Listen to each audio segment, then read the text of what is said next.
E aí, pessoal do site Futebol com Amor, eu sou o Alexander Rodrigues e hoje mais um FCA Cast, o nosso podcast sobre futebol internacional. E hoje a gente vai falar com uma jogadora internacional mesmo, né? Nós vamos falar com a Catherine Bott, que é mais conhecida como CJ Bott. Ela joga na Seleção da Nova Zelândia, já disputou 2 Copas do Mundo. Ela esteve aqui com o grupo da Nova Zelândia nas Olimpíadas de 2016, já jogou na Suécia, na Alemanha, atualmente está jogando na Noruega, no Vålerenga, que é um time que está chegando em fase aguda da UEFA Champions League feminina. Então a gente espera que seja um ótimo papo.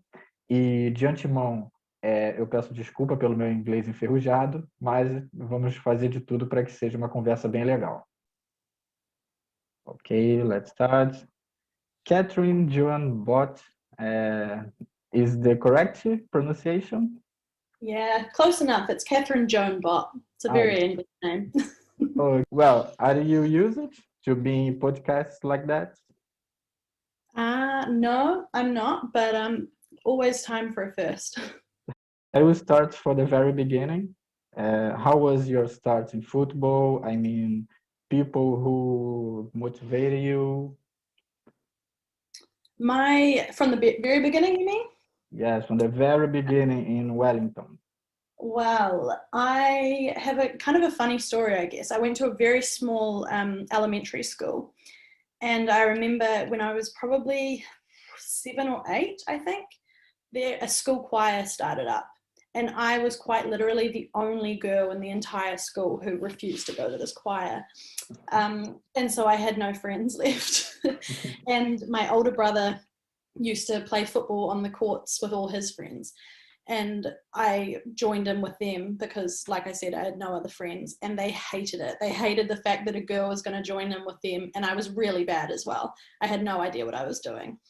And then I remember this one day after about a week of playing with them, I nutmegged my brother's best friend. He was in goal, and he ran away crying. He was so embarrassed that the girl scored against him. And I remember thinking, like, yes, I love this feeling. And I think it was probably a few weeks later that I asked my mum to sign me up for the local Tower club, and that's where it all began. And I loved it ever since. Oh, that's great. And you are a fan of football? We watched a bit of it. It wasn't until both my brothers and I all got into it a few years later that we started watching it. Because growing up in New Zealand, we're a big rugby culture. So we definitely grew up watching a lot of rugby. But over the years, we definitely all became huge fans of football. Is football popular in New Zealand? It's popular to play, that's for sure. I think it's got the highest participation rate out of any sport in New Zealand. And of course, everyone's fans of like the overseas leagues, like the Premier League and that kind of thing. But definitely based on watching football in New Zealand, it's not as popular as rugby, as cricket and that kind of thing, just because New Zealand succeeds at those sports a lot more, which is a bit unfortunate.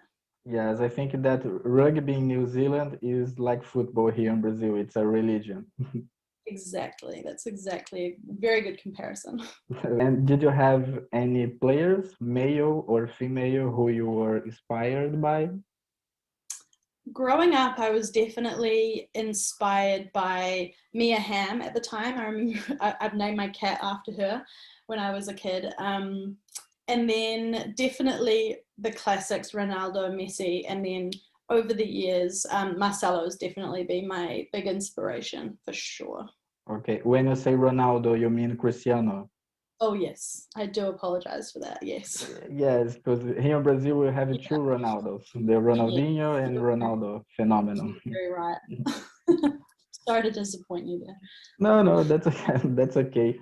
And in what age you thought, okay, this will be my profession and I will earn money from it? It wasn't until I was probably 21, 22, because I think in New Zealand, it's not a career in New Zealand that you can have. You can't play, as a female, you can't really play professionally in New Zealand. And so the thought of going overseas is just such a huge dream. It was always a dream for sure, but I never truly saw it as a reality until I got a phone call one day from someone who worked within my national team, and he said, you've got a trial in Germany. And I was like, oh my goodness, okay, like here it goes, like this is my chance. So I mean, I definitely always wanted to, but it wasn't until I was probably, I think, 21, where I was like, if I'm going to make it with my national team, I have to at least try to go overseas. It's the only way it's going to happen. And then it definitely wasn't until I actually got that phone call where I was like, okay, this could really happen. Because like I say, as a Kiwi, it's not something that you see every day. A lot of the girls in the national team do it, but it just, I didn't believe I was good enough at the time. So it took a long time to truly believe it and see it. Oh, this is quite impressive because I searched about you. And when you had 21, you were already champions of Oceania under 17 and under 20, right? Yes, you're correct. And even with these championships, you were still in doubt if you were professional or not. I mean, yeah, because I suppose in the nicest way possible, the competition through Oceania isn't great. It's not the same as the other federations, the South America, the North America, Asia, Europe especially. It's not nearly as strong. We play a lot of underdeveloped national teams, which is really unfortunate, but like the populations just aren't as big and the game of football isn't as big there. So it's a lot more straightforward for us to qualify for those events. So I suppose we're from New Zealand, we're kind of expected to qualify. So right from the start, it's kind of not really a question, oh, will you go to a World Cup? It's no, you have to play these games and then move forward from there. So like I say, it really wasn't until I got the opportunity to play professional that I truly believed I could be a professional footballer. Yeah, it's quite impressive. And you played against Brazil in under 17 championship and it was a great game. It was very close. How was your thoughts about that championship and about that game? I have not thought about that game in a very long time. It's hard to remember. I just remember as a young player, just so nervous about it. I remember right before those games, I had twisted my ankle really, really badly. And I think 2 days before our first game against Mexico. And so I missed that first game. And so those games against Japan and Brazil were so big for me. And that, like, it was just such a surreal experience, especially as a 16, 17-year-old at the time. You kind of, I don't remember thinking too much into it beforehand in terms of like, wow, this is where I am, but just like, this is the biggest deal ever and I can't screw this up kind of thing. And I do remember like that Brazilian team was incredible at the time. Like it's even crazy now. I see some of them when we've played Brazil and I'm like, oh, I remember your face. Like it's a pretty crazy feeling, but it's definitely wild to think that far back into my early career. 5 months before the World Cup of 2014, you made your debut in the senior squad with 18 years. How was for you to be in the senior team with such a young age?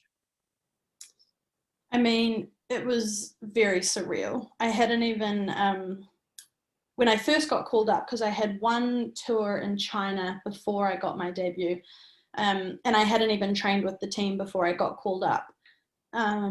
So it was really crazy. Again, I wasn't expecting it at all. I think it's kind of a common thing within my career and within my life is I don't quite expect these things. I think I don't believe I deserve these accolades and these experiences quite at the time. It takes me a while to come to terms with it.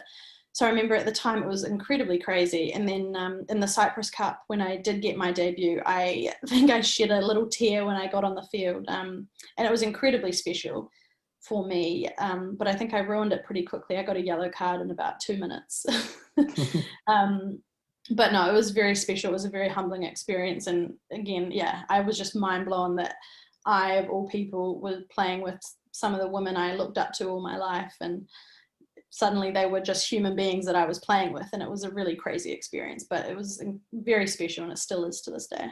Great. And who is the best New Zealand player, female, of all times? That is such a tough question to ask and answer. There's so many greats. There's Hayley Bowden, who I played with briefly before she retired, Abby Ursig, who's still playing now. We've got Rebecca Stott, who's still playing now. They're all incredible. I honestly couldn't pick one. I couldn't pick one because they're such great footballers and people in so many different ways. It's because all of them are friends of you, right? Exactly. Yeah. And well, let's fast forward in time. 2015, you were in the first World Cup, and you guys lost in the group stage, but you made solid matches against great countries like Canada, China, Holland. What's your thoughts about that, your first World Cup? That was a really cool experience. I didn't actually play at that World Cup. I was such a young player, but even still, it was such a cool thing to be involved in. And I think even But as someone you were in the group. Yes. But I definitely still feel like I was a part of it. Like in trainings, I think as footballers, a lot of the time we take our feelings of success based on whether or not we play and whether or not we're on the field. But I think being a part of that team at the time, every single player in the squad was made to feel like we were offering something and we were giving something to the team, whether you were on the field or off the field. And so I definitely knew my role, and I felt every much as bit involved in the team as the girls who were on the field. And it was a pretty unlucky World Cup, I think, for the team. I mean, we were so close to beating Canada. And then I remember the China, like the Holland are an incredible team at the time, and they still are now. And then I remember the China game. We just felt so hard done by, a penalty that should not have been a penalty. And I still play the moment in my head of the handball that was not a handball at all. And yeah, I just remember we all felt so robbed at the time of what would have been a historic moment for a New Zealand football team to go through to the quarterfinals at a World Cup. So it was pretty disappointing, and I think at the time, like, we had such a great team and such a great team culture as well. So it was a really disappointing time, even though for me as a young footballer, it was such an incredible experience and one that I so obviously needed for my own personal growth as a footballer. Yes, and if you guys had a little more luck, I think you could go far. Because before that, in 2014, you got the quarterfinals, right, in the under 20. Yeah, and yes, you're right. And you were in the group too. Mm-hmm. Yes, I was in that team. That's crazy, man, because you were playing a road championship and you still in doubt if you will be a professional player or not. I'm sorry to talk about it again, but it's quite impressive. Yeah, I mean, no, you're totally fine to be talking about it. Like I say, I shouldn't think that. And I think my mindset has definitely changed now, and I definitely believe in myself a lot more.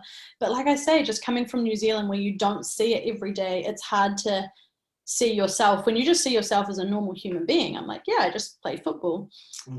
It's just hard to see that because I don't come from a place where we have Martas and those kind of players to aspire to. Like, so it's definitely not as easy to see myself in that place at the time, but now it's definitely changed. I think I'm definitely more of a self-believer than I ever have been in the past.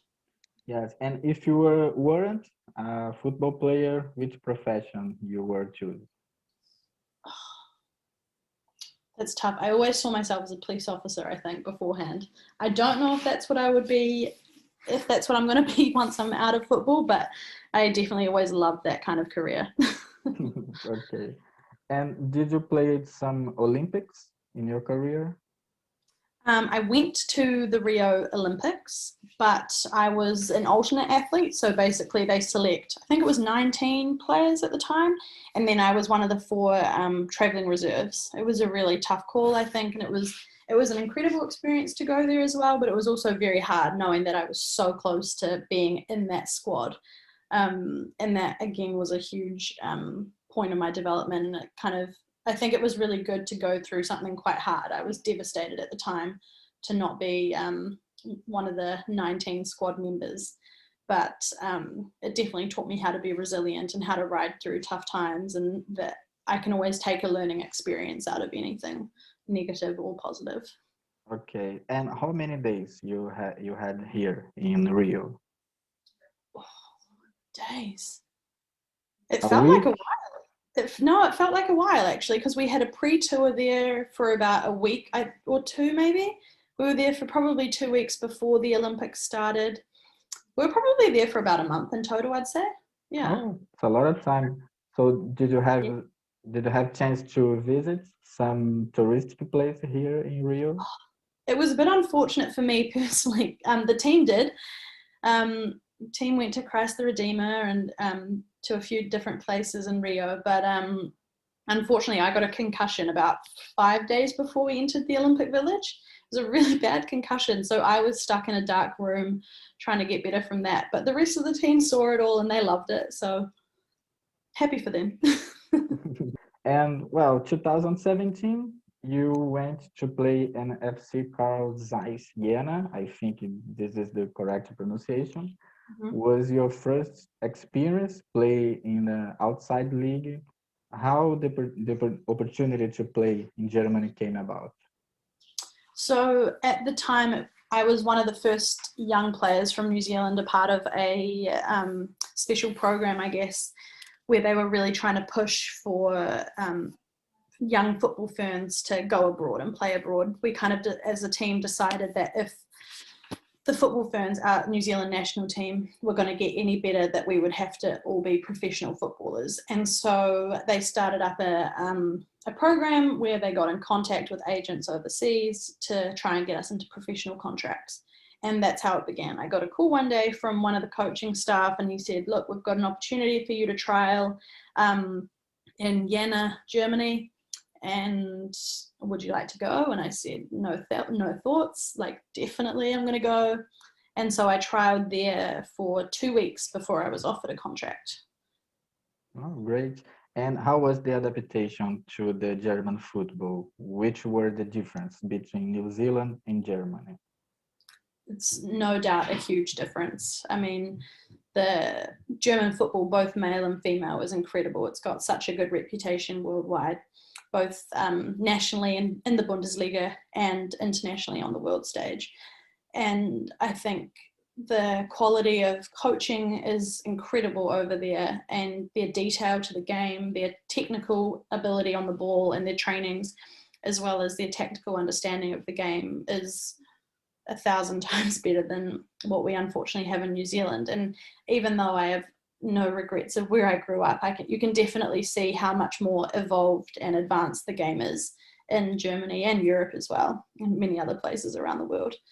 And I think, unfortunately, coming from a small country where football isn't as popular as in other places, I definitely think, it has its disadvantages, even though I love where I come from. Oh, great. And outside the field, how was the adaptation in the German society? It's very different, very, very different, especially coming from a very chilled culture like New Zealand. They're a lot more rule abiding and they have their ways of doing things, and you should have to know how they do things and do it properly in their society. But I found it really fun to kind of learn about their culture and their ways of life and that kind of thing. And I think it also definitely toughened me up and kind of got me ready for the big wide world, going straight into Germany, coming from nice old New Zealand. Okay, and do you have some funny story when you start in German? Oh, do I? I probably do. Few of them were with beer, but I won't say those. I think I just got told off a lot. Like, I don't have one specific story, but I remember, because I'm such a relaxed person in many ways. And I remember being told off for wearing, because we don't wear shoes a heck of a lot in New Zealand. We've got the beaches around, you don't need them so much. And I used to be yelled at for not wearing shoes because I was going to catch a cold and that kind of thing, and turning up late to things because I forget about these things. And in Germany, you have to be on time, like you can't waste their time. And just that kind of thing. I just got in trouble for little things, but they straightened me up pretty quickly. And then I understood and I learned my lessons. And did you learn some German? I learned a bit. I learned a little bit. Like, I could understand a bit of football, but the language is so hard and I'm terrible with languages. I got by. I could order coffee and food and I could understand a little bit of what the coaches were saying, but for the most part. I'm so bad with languages. The importance is to know how to ask for food, is to ask for the ball. Exactly. And after a year in Germany, you went to Sweden. Why did you leave the Jena? Unfortunately, we got relegated. And so I would have had another year in Germany if we didn't, but it came really close at the end of the season and the team was relegated into the lower division. And so I needed something new. And so I signed with a team in Sweden. And it was great. We had a pretty successful time there. I was there for the second half of one season of my first season, and did pretty well. The team was kind of at the lower end of the table at the time, and I came and we managed to stay out of the relegation zone, which for the team at the time was huge. And then I signed for another year after that. And that was a pretty successful season. Like I say, the team didn't have such a great reputation in that league, and definitely struggled a bit in past years. But we came through and got third place that season, which was really great. I was really proud of that. Okay. And the team was Vålerenga. Yes, you pronounced it right. Nice. You don't have idea how much times I had to practice that. Well, it was worth it. Yeah, thanks. And any difference between Germany and Sweden? Yes, it was. I think Sweden, or particularly my team, were a lot more direct. I think in Germany, you're encouraged a lot more to play a bit more of a possession style game. And technically, I think the German league is a lot better in terms of ball work. And I think the calibre, the status and reputation of the players in Germany is a lot higher as well. But Sweden definitely is still a great, like they play a great game. It's just different. I think it's a bit more direct. Which was also really great to play in, and I think it suits my playing style really well. I'm a fullback who likes to get forward and attack and join in those counter attacks. So yeah, I think it's still a great league to play in. Was this time that you were 2018 Oceania champions in the senior level? Was before or after you were in Sweden? It was in the middle, from what I can. Yes, it was after my first season. And then I remember while I was at the Oceania tournament, I signed my second contract with that team. This was the big one, to be champion, continental champion in the senior level. How was this feeling? It's a great feeling. It's always special to qualify for any world event. And I think at the time we qualified for both the World Cup and Olympics in that event. So it was a really great feeling to just know it's done and know that we've done that work and we can move on to preparation for the World Cup and Olympics. So it was really special. And now going to 2019, you probably answered this 1,000 times, but it's relevant. 2019 Nations Cup, the game against Argentina. You got the ball almost in the midfield. What did you think when you sent that rocket to the goal, ending the Argentinian career? Oh gosh, don't say that. That'll make me feel bad. I mean, my job, obviously, I'm back for the corners. My job is to clear anything that comes my way and stop any counterattacks from the opposition. And the ball came out to me, and I remember thinking, like, I can get that. And the Argentine player, she was running at me, and I took a good first touch, and I was like, okay, like this is lining up. And I just hit it. It was kind of one of those like hit and hope, and you're like, it's on. Can I get that? And I just, hit it perfectly. And it was a pretty exciting moment. And I was mind blown. I was like, okay, that actually happened. Like, let's go. And it was the most beautiful goal of your career, right? Yeah, absolutely. It's not one I'll be forgetting anytime soon. No, it was very fun because I was searching about you, and Wikipedia was saying made a great goal from long range, and I say, okay, that's an outside box. But when I was in the video, I say, no, she won't do that. She did that. Was something like that. It was very beautiful. But now a bad thing about that year, few months later, your second World Cup. As a senior, New Zealand lost all 3 games and you broke your arm in the game against Canada. How much mental strength you had to overcome this moment? I mean, it's tough. I hate thinking about it. But I think at the time, I just like when it actually happened, I was like, okay, something is seriously wrong right now. My wrist should not be up here. And it was kind of just an experience where you don't even have time to think about, oh my goodness, what's actually happening. You're just like in an excruciating amount of pain. So I kind of just went with it. But I remember saying at the time to the doctor, someone else was like, can we just put her in a splint and a thing and she can just play on? And I was like, yeah, can we? Like, can I just play on? Like, it's fine. It's just my arm. I don't need it. Like, this is football. Someone else can throw the ball in for me. And they were like, no, there's no chance. And I think at one stage, one of the medics accidentally like let go of my wrist and my whole hand kind of just fell right down because there was nothing attaching my hand to my arm. And I was like, oh yeah, no, this isn't going to work. And then I remember walking off the field and I caught eye contact with our captain, Ellie Riley, and she just looked at me and I looked at her, and it was just like, oh, no way. Like, how is this possibly happening? Because right before our first game, another defender, she ruptured her Achilles right in the training before the game. And so we had one defender out and then I was out, and it was just like, again, our luck is not going our way this time.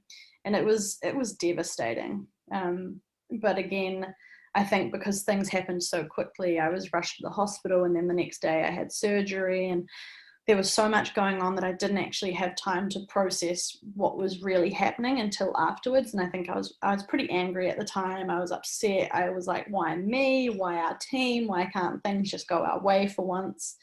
But again, I think it taught me a lot of resilience. And at the same time, I quickly realized there's no point being angry. There's no point being upset and bitter about it, because things happen and you can't change the past in any way. And you can only move forward. So I quickly had to just rehab my hand and get back into club football mode and just try and get back as quickly as possible for the Swedish league. And it was a pretty surreal and crazy experience that happened really, really quickly, and it sucks. But what doesn't kill you makes you stronger, right? So.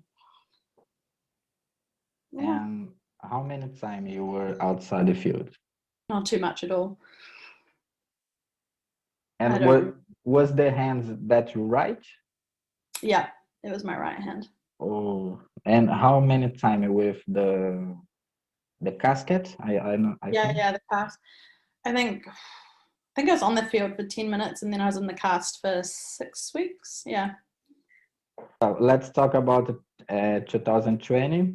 That was a tricky year for all of us. Oh, yes. And 2020, new country, Norway, new team, Vålerenga, and a road pandemic, Olympics canceled. How has been your life in Oslo since you arrived?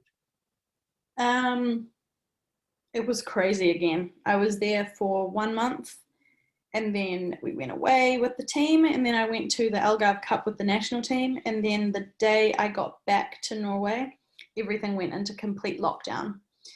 And it was just this, like everyone's experience, this crazy unknown where it was almost exciting, like what is going on? Every day there was something new. We were constantly on our phones looking at updates. So I think in that sense, the experience was the same as most people. We can't work and we just stay at home, and there's home workouts and all that kind of thing.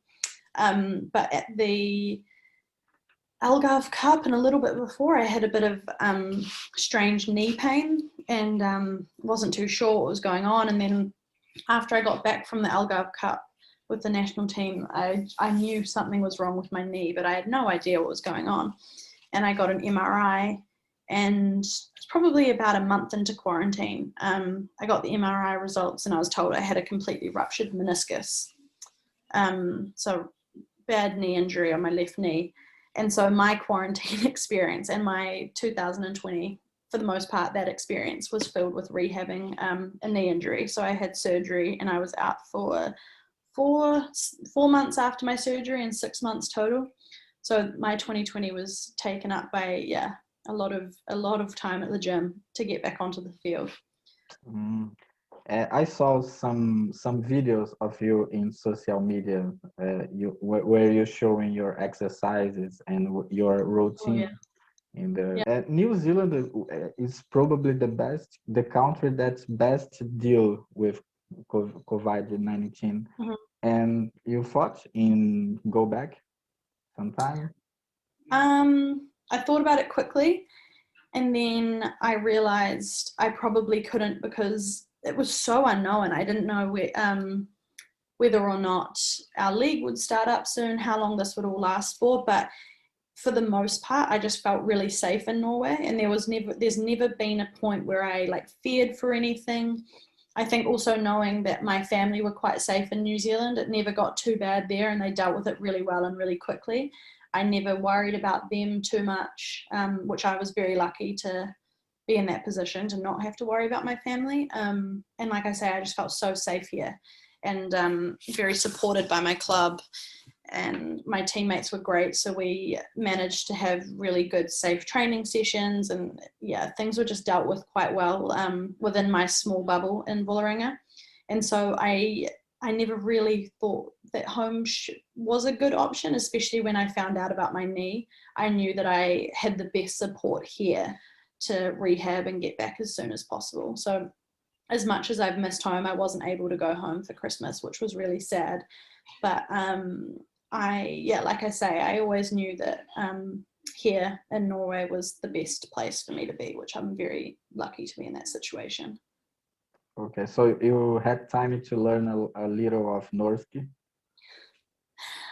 Yes, but like I say, I'm terrible with languages. So Norwegian's a little bit similar to Swedish, so I can understand a little bit, a small amount, and speak a tiny little bit, but nothing great. That's my goal for 2021, is to try and learn a bit more Norwegian.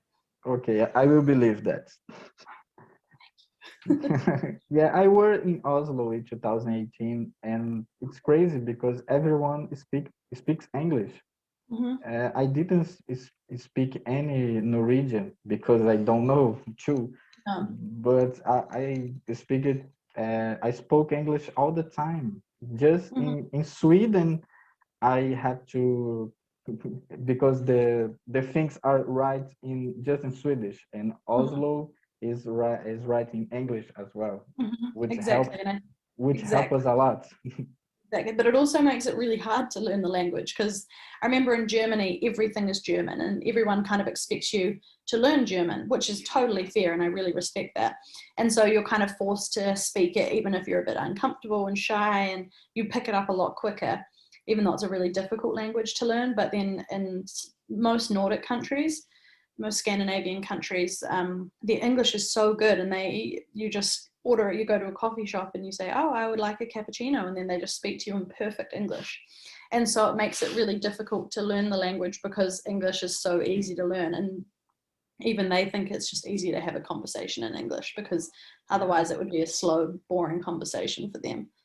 You achieve a lot more in English. So it's really good. It's an easy place to live and to get used to the culture and the place and things like that. But at the same time, to learn the language is a lot tougher. How excited are you to play in 2023 at home? I get goosebumps every time I think about it. I'm so excited, so excited. And it's going to be an experience that I'll have to pinch myself every day when I'm a part of it, and I cannot wait. And I'm also so excited to see what it does for women's football and football in general in New Zealand. I think it's the boost we need. It's going to get interest up. I think everywhere that hosts the World Cup, participation rates and fan rates skyrocket. So I'm so excited to see what it does for football in New Zealand, and I'm so excited to see how our team performs and to push to be a part of that squad and the whole thing. Just, I'm still in shock that we are hosting, but I can't wait. Let's hope that the public can go back to the stadium until there. Yes. Fingers crossed. Okay. And have you ever played with any Brazilian player? I haven't played with, no. We've played against Brazil a few times, like you know, but no, I haven't yet played with any Brazilians. But I'm sure the time will come. Okay. And have you ever played against Marta?